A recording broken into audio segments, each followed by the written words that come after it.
గుండె ఆరోగ్యాన్ని కాపాడుకోవడం అనేది ఎప్పటి నుంచి వస్తున్న కాన్సెప్టే అయినా కూడా కోవిడ్-19 వచ్చిన తర్వాత గుండె ఆరోగ్యాన్ని ఎలా కాపాడుకోవాలో మనకి స్పష్టంగా తెలియాలి. అందరికీ నమస్కారం. నేను doctor Sameer Nandan. Social media మన జీవితంలో ప్రధాన పాత్ర పోషిస్తున్న ఈ రోజుల్లో 1000 మంది ఒక్కొక్క విషయం గురించి 1000 రకాలుగా చెప్తారు. ఫర్ ఎగ్జాంపుల్, ఫిష్ ఆయిల్ తీసుకోమనేవారు ఒకరైతే, డార్క్ చాక్లెట్ తినమనేవారు మరొకరు, గ్రీన్ టీ తాగమని ఒకరు చెప్తే సరాసరి ఆల్కహాల్ తాగడం మంచిది అనేవారు మరొకరు. ఇన్ని రకాల విచిత్రమైన కాన్సెప్ట్స్ చక్కర్లు కొడుతున్న ఈ రోజుల్లో కరెక్ట్ కాన్సెప్ట్ ఏదో మీ ముందు ఉంచబోతున్నాను. గుండె బలాన్ని పెంచే 5 అద్భుతమైన విషయాలు తెలుసుకునే ముందు గుండెని బలహీనపరిచే 5 రకాల శత్రువుల గురించి మొదట మాట్లాడుకుందాము. Number 1, salt. ఉప్పు ఎంత చెడ్డదో మనందరికీ తెలుసు. ఇది ఎంతో ప్రమాదకరమైనది కాబట్టే నెంబర్ 1 ర్యాంకింగ్ దీనికే ఇవ్వబడింది.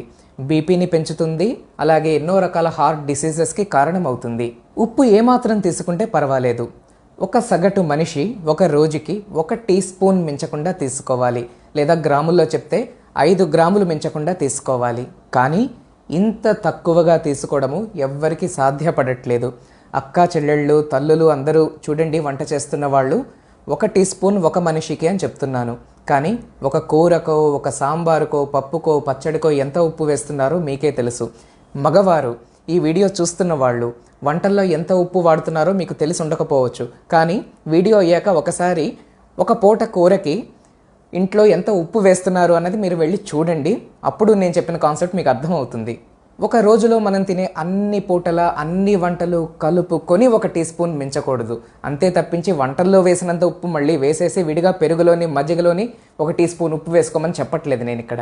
కొంతమంది అడుగుతారు, కంపెనీ ఉప్పు బదులు రాతి ఉప్పు వాడుకోవచ్చా అని. ఏదైనా సోడియం క్లోరైడేనండి, ఏదైనా హార్ట్కి ఒకే రకమైన కీడు చేస్తుంది.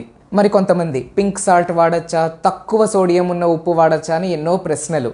అయితే ఎలాంటి ఉప్పు అయినా హార్ట్ విషయంలో చేసే కీడు ఒకటే అన్న విషయాన్ని మీరు స్పష్టంగా తెలుసుకోండి. మరి అయితే చివరిగా ఏ ఉప్పు వాడమని నా సలహా?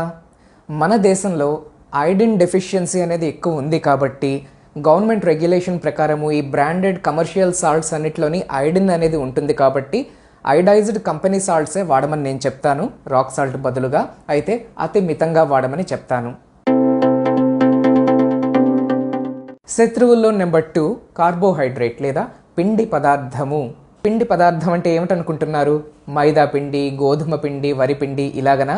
కాదు, స్టార్చ్ సంబంధం. తేలికగా షుగర్లని పెంచగలిగినది పిండి పదార్థం. ఫర్ ఎగ్జాంపుల్, పంచదార, బెల్లము, అన్నము, గోధుమ, ఇంకా మిల్లెట్స్ కూడాను. ఈ మధ్య పాలిష్డ్ మిల్లెట్స్ వస్తున్నాయి రా మిల్లెట్స్ బదులుగా.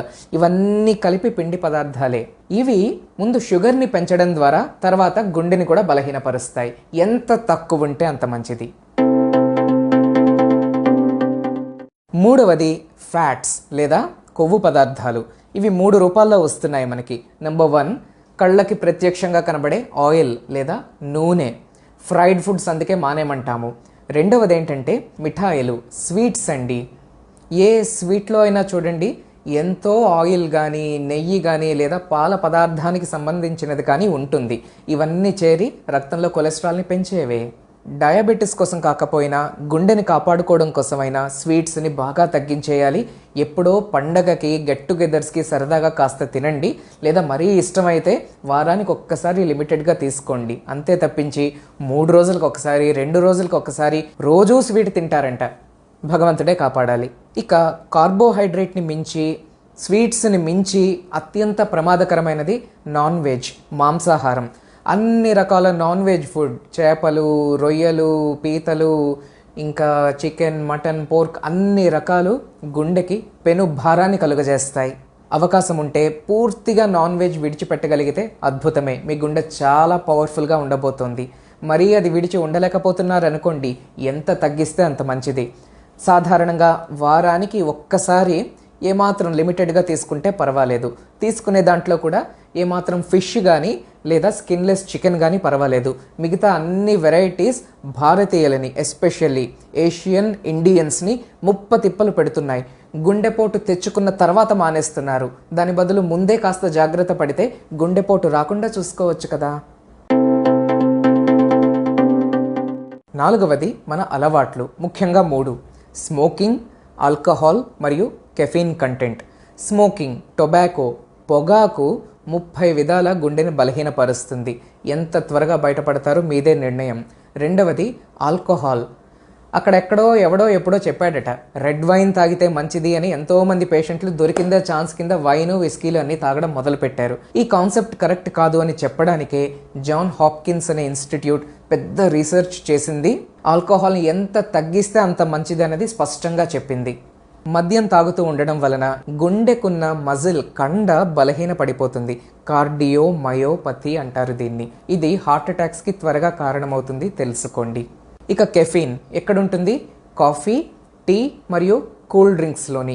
ఈ కెఫీన్ అనేది హార్ట్ రేట్ని పెంచడం ద్వారా, ఈ ప్రెషర్ పెంచడం ద్వారా గుండెని బలహీనపరుస్తుంది. ఎంత మితంగా ఉంటే అంత మంచిది. ఇక శత్రువుల్లో 5వది స్ట్రెస్ అండి, టెన్షన్. ఈ టెన్షన్ గురించి నేను కంప్లీట్ వీడియో చేసి ఉన్నాను. లింక్ కూడా ఇక్కడ ఇస్తున్నాను చూడండి. దీన్ని క్లిక్ చేసి కంప్లీట్ వీడియో చూడండి, క్షుణ్ణంగా అర్థం చేసుకోండి. గుండె బలాన్ని పెంచే మన ఫ్రెండ్స్లో మొట్టమొదటిది ఫ్రూట్స్, నట్స్ అండ్ సలాడ్స్.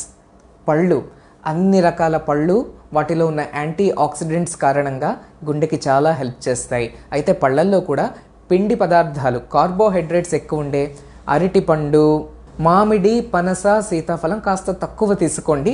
మిగతా అన్ని రకాల ఫ్రూట్స్ విరివిగా తీసుకోండి. ఒక రోజుకి కనీసం 1 సర్వింగ్ అయినా ఫ్రూట్స్ ఉండాలండి. రెండవది నట్స్. అన్ని రకాల నట్స్ మంచివే.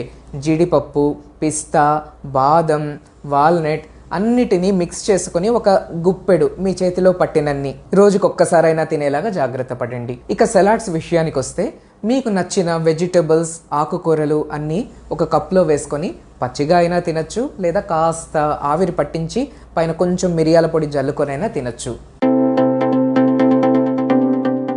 రెండవది బ్రీదింగ్, ఊపిరి. ఊపిరికి గుండెకి సంబంధం ఏమిటి? చాలానే ఉందండి. ఇప్పుడు మీకు ప్రశ్న, మీరు చిన్న ప్రాక్టికల్ ఎక్స్పెరిమెంట్ చేసుకోండి నేను చెప్తూ ఉండగా. మీరు ఊపిరి తీసుకొని వదలండి. ఊపిరి తీసుకుంటున్నప్పుడు కడుపు భాగము, పొట్ట బయటికి వెళుతోందా, లోపలికి వెళుతోందా గమనించండి.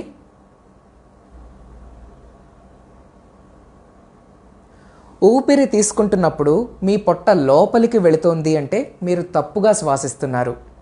ఊపిరి తీస్తున్నప్పుడు, పీలుస్తున్నప్పుడు పొట్ట బయటికి రావాలి, బెలూన్ లాగా ఉబ్బాలి. దాన్ని అబ్డోమినల్ బ్రీదింగ్ అంటారు. ఇది మనకి స్ట్రెస్ తగ్గించి గుండెకి కూడా చాలా సహాయం చేస్తుంది. మనం టెన్షన్లో ఉన్నామనుకోండి, గాబరాగా ఉన్నామనుకోండి, ఊపిరి ఎలా తీస్తామండి? చెస్ట్ భాగం ఎక్కువ లేచి పడుతూ ఉంటుంది, కడుపు భాగం పెద్దగా ఎక్స్పాండ్ అవ్వదు. దీన్ని థొరాసిక్ బ్రీదింగ్ అంటారు. ఇది గుండెకి మంచిది కాదు. హాయిగా రిలాక్స్డ్గా థొరాక్స్తో పాటు కడుపు భాగం కూడా బెలూన్ లాగా ఇలా ఉబ్బి కిందకు వస్తుంది అనుకోండి. ఈ అబ్డోమినల్ బ్రీదింగ్ అనేది గుండెకి గొప్ప బలాన్ని ఇస్తుంది. ఎప్పుడు చేయాలి ఇది? ఫుల్ టైం, ఎనీ టైం, రోజులో ఎప్పుడైనా, ఎంతసేపు అయినా. మీకు ఎప్పుడు స్పృహకి వస్తే, ఎప్పుడు గుర్తొస్తే అప్పుడల్లా అబ్డోమినల్ బ్రీదింగ్ పైన దృష్టి నిలపండి. అది దీర్ఘకాలం మీ గుండె ఆరోగ్యాన్ని కాపాడుతుంది. మూడవది ఎక్సర్సైజ్, వ్యాయామం. ఏ వ్యాయామం మంచిది? అందరూ ఈజీగా చేయగలిగేది వాకింగ్, నడక కదండి. కనుక వాకింగ్నే ఎంచుకుందాం మనము. ఎంతసేపు వాక్ చేయాలి? ఇంత అంతా అని రూలు రెగ్యులేషను ఏమీ లేదు. మన శక్తి కొద్దీ మనం చేయాలి. అయితే చేస్తున్నప్పుడు ఒక కండిషన్ ఉంది. వాకింగ్ చేస్తున్న సమయంలో హాయిగా అనిపించాలి, కానీ అమ్మా ఆయాసం వచ్చేసింది లేదా నొప్పి వచ్చింది అనిపించకూడదు. కొంతమంది ఆయాసం రాకుండా అరగంట నడవగలరు, కొంతమంది గంటన్నర కూడా నడవగలరు, కొంతమంది స్లోగా నడవగలరు, కొంతమంది స్పీడ్గా నడవగలరు. మీ శక్తి కొద్దీ మీరు చెయ్యండి.